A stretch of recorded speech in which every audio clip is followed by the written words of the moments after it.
everybody, it's Sarah at Scrapbook.com, and we have a very special guest for you today. May Flaum is here, and she's going to be doing a really cool tutorial that you definitely want to see. It's mixed media, so thank you so much for joining. Please don't forget to share this video, like the Scrapbook.com Facebook page. There's also a little link above our heads here, and that's going to take you to our website where we have a blog post about everything you see here today, and then you can also follow May on all of her social channels as well by clicking on that blog post and hopping on through. So I will pass it over to May and we will get started. Hi, I'm so excited to be here with you guys. Just finished wrapping up a mixed media class that'll be coming to Scrapbook.com, and it's so much fun. We're having so much fun, so I thought it'd be fun today to play a little bit, just 1, 2, 3, really quick, really easy. So I love all forms of creating, from planning, and I love to put the creative stuff in my planning. That's just, me too. and I put little mixed media in there too, because every once in a while, you know, I'm avoiding my real work. So I'll go into my planner and avoiding planning. And just, you have to go back and forth. Yeah, I go back and then I'll go in there and there'll be stickers and stencils and fun. And then I go, oh yeah, that's right. I have to like actually go do something now. But, so that's a lot of fun. I love doing that. But also, you know, my scrapbooks and my cards, making projects like this. This is one that'll show up in class. Ooh, sneak peek. Yeah, it's a sneak peek. So this will be one that'll show up in class that we'll have a lot of fun making with the gold leafing. And the gold leafing, I almost blew it all over the studio yesterday.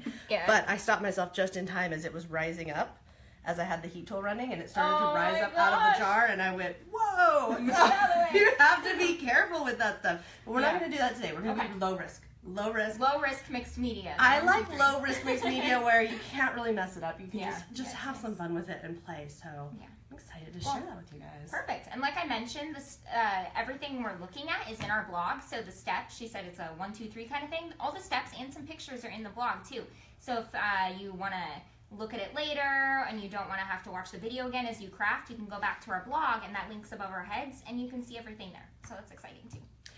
So this is my, I'm creatively, I'm having a block, I'm not sure what to do, or I'm like stumped in some way. This is a go-to for me because you can just have it be kind of a background thing, or you can see it all the way through to step 3, and then you've got a project of some sort. Tag. Here's a card. Here's the cover of a little mini book that we've got. Yeah, it needs to be filled, of course, but I've got the cover. I've got the cover, and it's going to be a lot of fun. I'm going to make this. Yeah, I'm going to turn this into a little book for a friend so that she can have a little scrapbook, little tiny, no pressure, like just put your little photos, your little Instagram photos from Hawaii down in there. Cute. And you're good. So, let's play with tags. Would you like to play? Yes, yes, yes. Okay, so, let's see. Here's a stencil for you. Thank you. So step number 1 is stencil with some paste. Okay. And I'm going to use the light and fluffy modeling paste from Crafters Workshop. This or the Ranger texture paste I find dries really fast. And one of the things that is a little bit not my favorite about mixed media stuff is a lot of times it's set it aside. I mean, you can ask ask Laura, who was in here with me yesterday. A lot of my stuff, like, it's not dry until this morning. Right. Like, you just have to set it aside. With this stuff, you can heat it a little bit and it dries really fast. Yeah. So you avoid that, oh gosh, I have to go wait, I have to go do something else. Palette knife, let's get you a palette knife too. Thank you so much. So palette knife is my preferred method, but you could use an old credit card. I mean, you could use whatever you've got. I've even gone so far as to use my own index finger when desperate. But you're going to want to spread some, not necessarily all over the tag. You could if you wanted to, or you could do like what I'm going to do. I'm just going to do kind of a swipe through here. And I'm using a Tim Holtz stencil. You've got a Crafters Workshop one. I love all stencils just because texture, color, there's so much stuff we can add. So when you're putting paste over a stencil like this? So you have 2 options. Okay. I know that's what you're getting. How much? Yeah, how much? like, for this kind of project, I like to scrape it really thin. You can really hear it going against the plastic. We only need a little bit. And then just, put the extra back. And then just lift it on up when you're done. So just kind of put it wherever? Yeah, and then by scraping, so there's 2 different good things about that. By scraping it, sometimes, like in mine, I got it so clean by scraping it, I don't have to go wash this stencil. Oh, we're going to have to wash yours. We're going to have to wash mine. And that's okay. That's okay, but every once in a while I get lucky and I go, yes. That's really nice, I don't even have to wash that. I can just keep using it. This will tidy up because you don't want that to dry. Yeah, and how long do you have to clean that out before it kind of messes up your stencil? You know what? It kind of depends on the medium. What I usually do is have a wet paper towel and just set it in there so I can continue creating without having to take a break. Right. Like, stop everything we're doing. We have to go clean up. Yeah. That's not fun. Well, so if you usually want to, you can grab a baby wipe. Yeah, that's a perfect. That's another one. Yep. Cool. So we can do that. And then we'll heat. I'll do yours too. We'll just thank heat. you so much. Use the heat tool just a little bit. This dries because it's already, and actually I'm going to put the lid back on so we don't dry out the whole jar. Right. We wouldn't want to do that. But you just, you know what? You put a little bit of heat on this. Yeah. And it dries really fast because it's already, you might have noticed when you used it, these nice light texture pastes or modeling pastes, basically the same thing, different name. The really nice thing about them is because they're already kind of dry, they're really easy to get a nice crisp stencil. But they're also really quick to dry, and they're really, and you can just kind of heat it a little bit, and when you can press your finger on it and it doesn't move, step 2. Oh, there we go. Well, that's easy. We can step 2 already. Wow. So step 2, this is the fun part, we're gonna go color. Yay. Now, we've got some Prima watercolors here that we can play with, or if you wanted to do spray colors, if you wanted to do whatever kind of color mediums you wanted to do, distress ink, you could do, and really, truly, any color you've got, any color you'd like to play with. Here's some water. Exciting. Now, you don't need any particular size brush. Okay. You don't really need anything, because for this, what I like to do generally is 2 or 3 colors. You just want to put some water in whatever color you're liking. Okay. Give it a second so that it kind of soak there. And you'll just want, I'm going to go pink and blue. That's what I'm going to do. I don't ever, you'll see me go color to color and not worry about it, because the great thing about these is if you just squirt them off with water, it's really easy to rinse them right off and get them to reset. Nice. And there's a lot of colors. I have used and abused these since they very first came out. So you can see I've barely even made a dent. There's a few, like this blue one has a little dent in it because I use it so much. Yeah. But really, I mean, they last a really long time. Oh, good. So then you're going to want a nice wet brush and put it in there, and you can do, it's up to you. I like to go kind of big swooshy strokes with lots of water. You could tap your paintbrush, and then you get little flickers of color. You're just going to kind of play around with it and see what do you like? What happens to strike your fancy at this very moment? You can't go wrong, really. And you can leave some parts plain. You can color the whole thing. And you can even, if you wanted to, you could even layer colors so that, for example, if we're getting this layer of color and then maybe let it dry a little bit, then we could always come back in and add in whatever other color mediums or colors you wanted to play with. And because we're working on manila tags, tag is, the cardstock is really forgiving.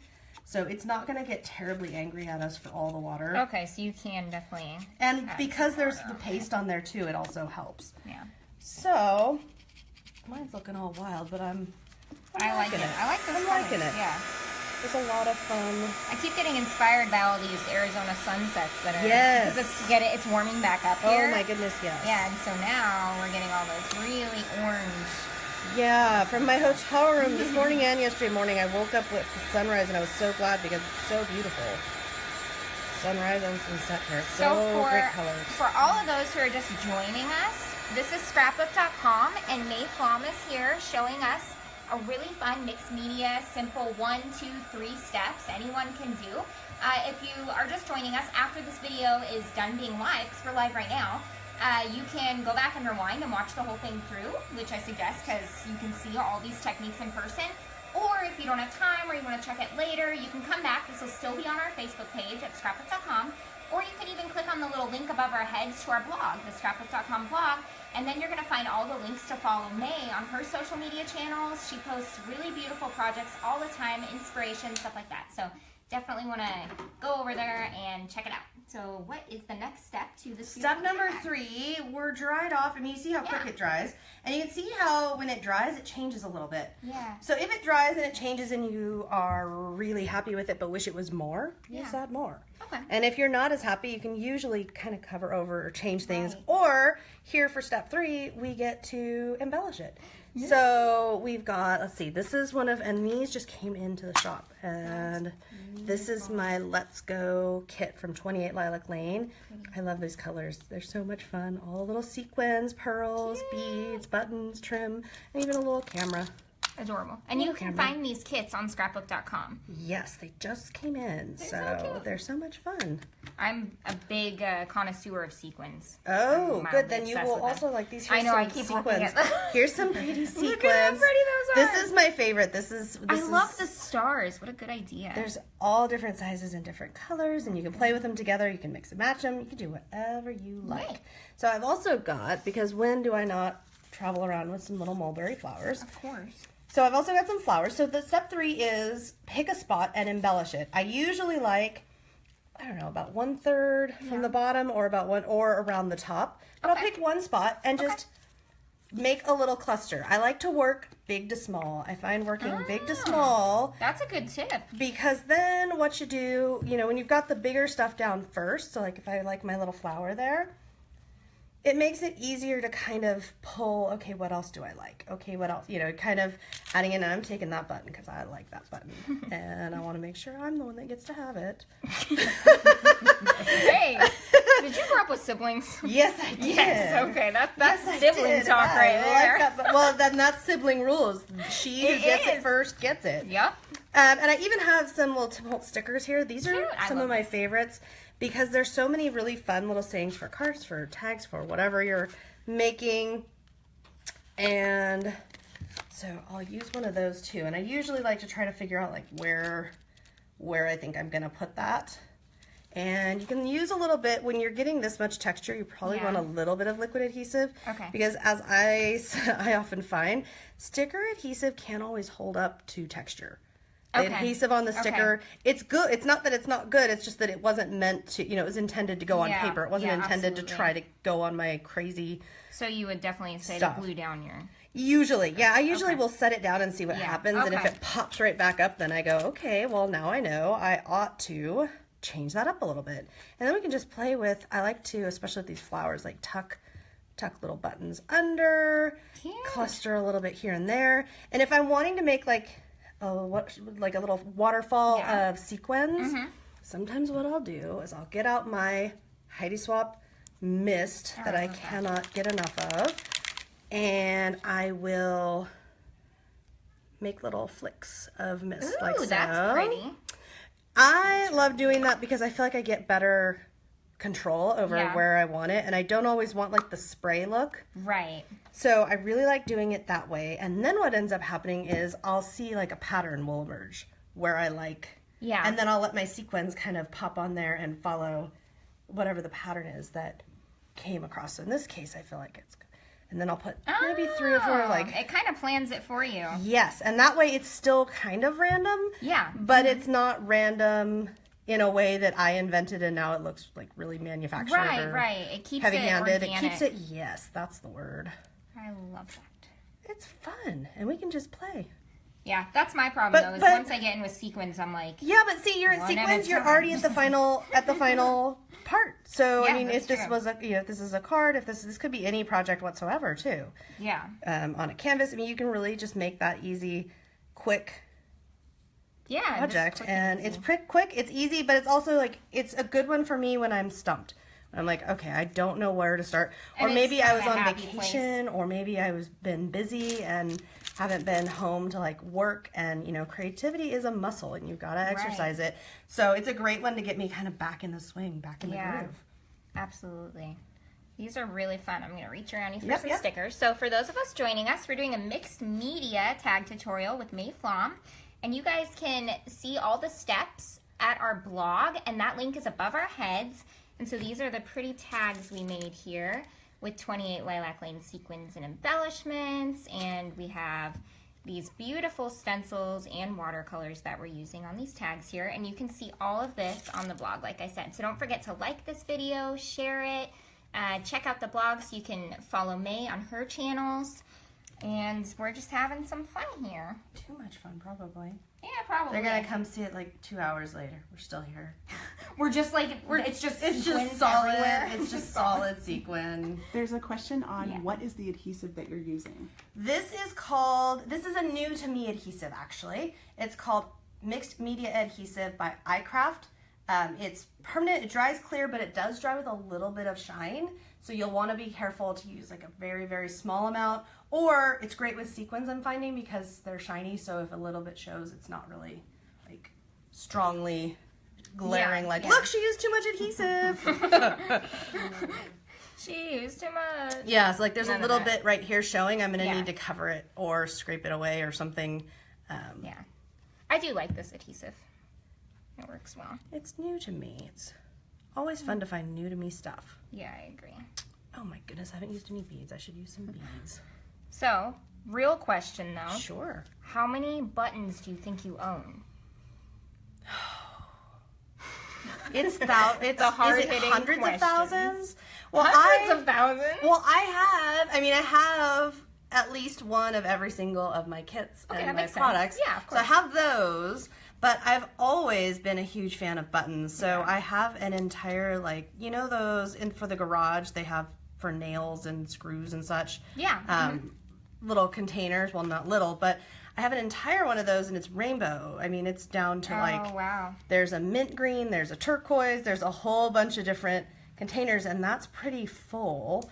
And then I have several jars around the studio that are full of buttons. So if you ever need a button, you come knock on my door and I will share. I'm known to share them, so people can come over and just I know, I thought it would be fun to bring like a jar of buttons and try to make you guess how many were in there, but I was like, she'd probably, no, I think you'd guess really well probably. Oh, I don't think so. I don't ever count them. I always just play with them. That makes sense.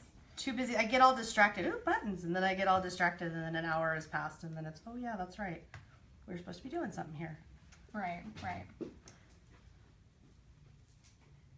So for everyone joining us, this is Scrapbook.com, and May is here with us.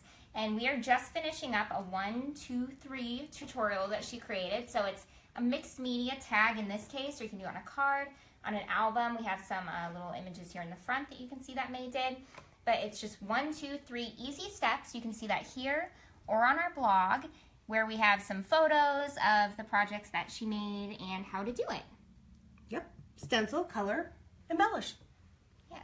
And just a little bit. And there's so many fun applications for this. I mean, I've done this for Christmas gift tags, for birthdays, wedding cards. I mean, anything at all. If I'm stuck, I just go, this is the go-to. You can always come up with something because it doesn't require a ton of design, or you don't have to get a lot of different elements going. Just 1, 2, 3. Perfect. Well, thank you so much. And also this is iCraft, but it's Thermoweb that makes this glue as well. So it's a really nice adhesive for your sequins and such. And all of these items you can get on Scrapbook.com. And so head over to our blog and you'll be able to see that. And thank you so much, May. I love being here. We're having so much fun. And she mentioned earlier that she just filmed a class with us, so it's a little sneak peek secret that you guys now know. So just keep an eye out in the future for that class, and you guys can take that on Scrapbook.com. So thank you so much. And here's one last look at the beautiful little tags we made. I love yours. I like to see now. That's very sunsetty. I'm going to have to borrow those colors next time. Well, thank you, May, and thanks everybody. Bye.